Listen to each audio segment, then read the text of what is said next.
Good morning. This is day 13 of the reading the Bible in 1 year. It's Simon Munyamo here. So today we're going to read chapter 38, 39, and 40 of the book of Genesis. So let's read together. At that time, Judah left his brothers and went down to stay with a man of Adullam named Hiram. There, Judah met the daughter of a Canaanite man named Shua. He married her and made love to her. She became pregnant and gave birth to a son, who was named Er. She conceived again and gave birth to a son, and named him Onan. She gave birth to still another son, and named him Shelah. It was at Kezib that she gave birth to him. Judah got a wife for Er, his firstborn, and her name was Tamar. But Er, Judah's firstborn, was wicked in the Lord's sight, so the Lord put him to death. Then Judah said to Onan, "Sleep with your brother's wife and fulfill your duty to her as a brother-in-law to raise up offspring for your brother." But Onan knew that the child would not be his, so whenever he slept with his brother's wife, he spilled his semen on the ground to keep from providing offspring for his brother. What he did was wicked in the Lord's sight, so the Lord put him to death also. Judah then said to his daughter-in-law Tamar, "Live as a widow in your father's household until my son Shelah grows up." For he thought, "He may die too, just like his brothers." So Tamar went to live in her father's household. After a long time, Judah's wife, the daughter of Shua, died. When Judah had recovered from his grief, he went up to Timnah, to the men who were shearing his sheep, and his friend Hira, the Adullamite, went with him. When Tamar was told, "Your father-in-law is on his way to Timnah to shear his sheep," she took off her widow's clothes, covered herself with a veil to disguise herself, and then sat down at the entrance of Enam, which is on the road to Timnah. For she saw that though Shelah had now grown up, she had not been given to him as his wife. When Judah saw her, he thought she was a prostitute, for he had covered her face. Not realizing that she was his daughter-in-law, he went over to her by the roadside and said, "Come now, let me sleep with you." "And what will you give me to sleep with you?" she asked. "I'll send you a young goat from my flock," he said. "Will you give me something as a pledge until you send it?" she asked. He said, "What pledge shall I give you?" "Your seal and its cord, and the staff in your hand," she answered. So he gave them to her and slept with her, and she became pregnant by him. After she left, she took off her veil and put on her widow's clothes again.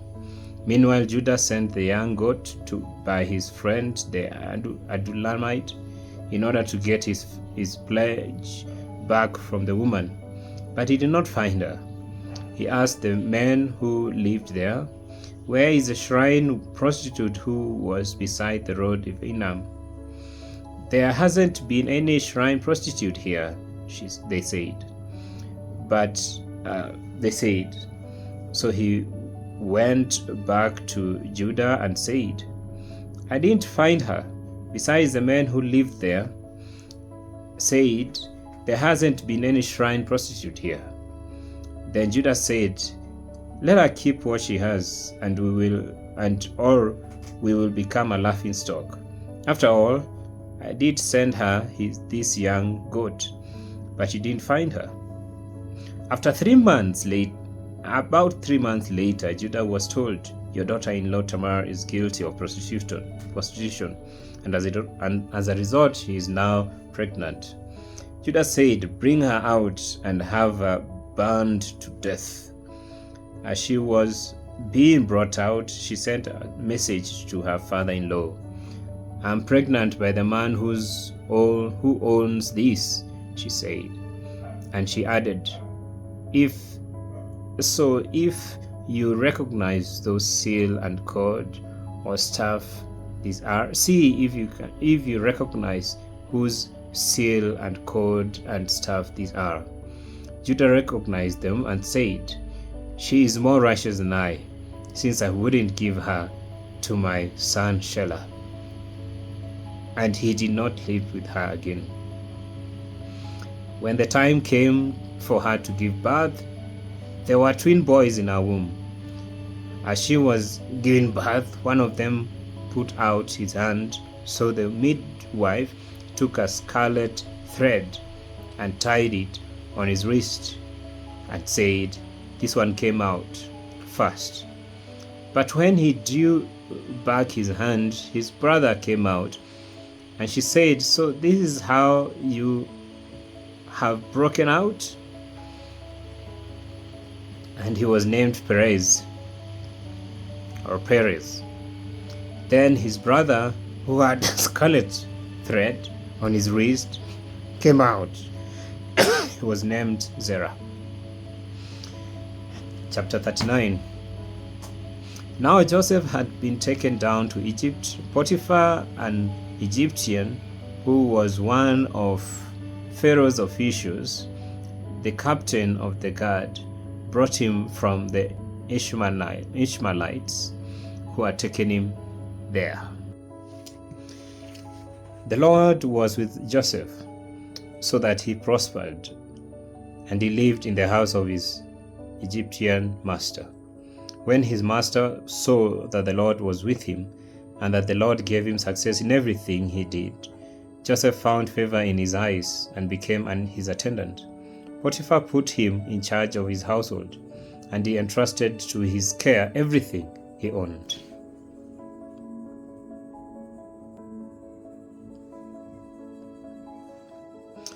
From the time he put him in charge of his household and all that he owned, the Lord blessed the household of the Egyptian because of Joseph. The blessing of the Lord was on everything Potiphar had, both in the house and in the field. So Potiphar left everything he had in Joseph's care.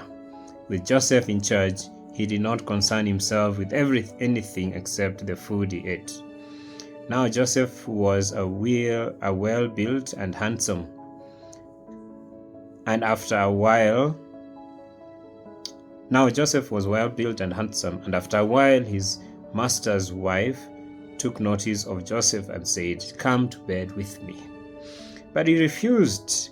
"With me in charge," he told her, "my master does not concern himself with anything in the house. Everything he owns he has entrusted to my care. No one is greater in this house than I am. My master has withheld nothing from me except you, because you are his wife. How then could I do such a wicked thing and sin against God?"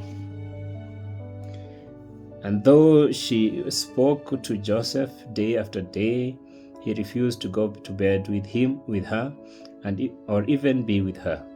One day he went into the house to attend to his duties, and none of the household servants was inside.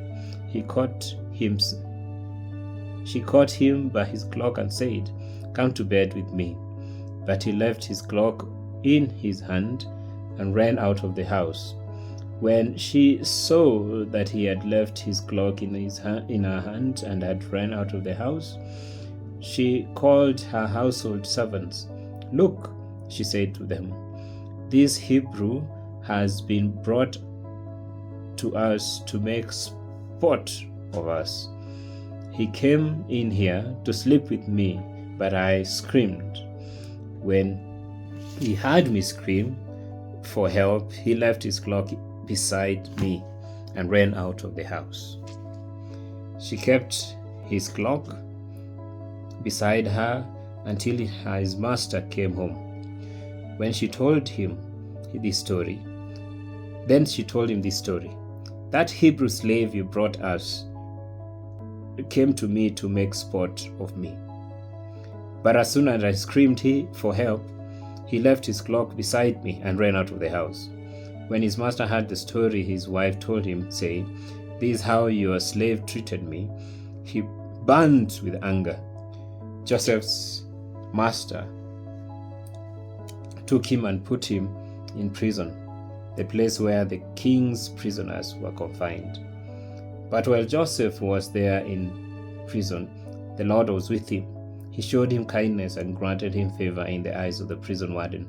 So the warden put Joseph in charge of all those who held in the prison, and he was made responsible for all that was done there. The warden paid no attention to anything under Joseph's care, because the Lord was with Joseph and gave him success in whatever he did. Chapter 40. Sometime later, the cupbearer and the baker of the king of Egypt offended their master, the king of Egypt. Pharaoh was angry with his two officials, the chief cupbearer and the chief baker, and put them in custody in the house of the captain of the guard, and in the same prison where Joseph was confined. The captain of the guard assigned them to Joseph, and he attended them. After they had been in custody for some time, each of the two men, the cupbearer and the baker of the king of Egypt, who were being held in prison, had a dream the same night, and each dream had a meaning of its own.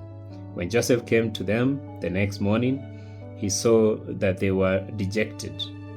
So he asked Pharaoh's officials who were in custody with him in his master's house, "Why do you look so sad today?"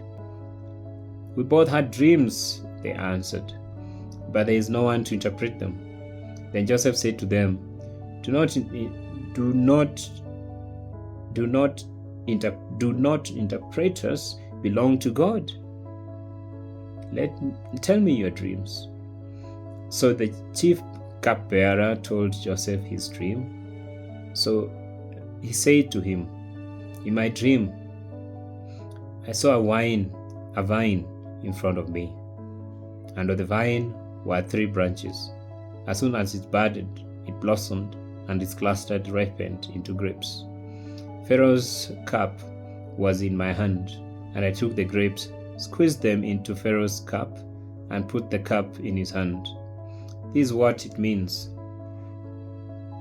Joseph said to him, "The 3 branches are 3 days. Within 3 days, Pharaoh will lift up your head and restore you in your position, and you'll put Pharaoh's cup in his hand, just as you used to do when you were his cupbearer. But when all goes well with you, remember me and show me kindness. Mention me to Pharaoh and let me out of this prison. I was forcibly carried off from the land of the Hebrews, and even here I have done nothing to deserve being put in a dungeon." When the chief baker saw that Joseph had given a favorable interpretation, he said to Joseph, "I too had a dream. On my head there were 3 baskets of bread. In the top basket were all kinds of baked goods for Pharaoh, but the birds were eating them out of the basket on my head." "This is what it means," Joseph said. "The 3 baskets are 3 days. Within 3 days, Pharaoh will lift off your head and impale your body on a pole, and the birds will eat away your flesh." Now the 3rd day was Pharaoh's birthday, and he gave a feast for all his officials. He lifted up the heads of the chief cupbearer and the chief baker in the presence of his officials. He restored the chief cupbearer to his position, so that he once again put the cup into Pharaoh's hand. But he impaled the chief baker, just as Joseph had said to them in his interpretation. The chief cupbearer, however, did not remember Joseph. He forgot him. So tomorrow we'll pick it up on chapter 41.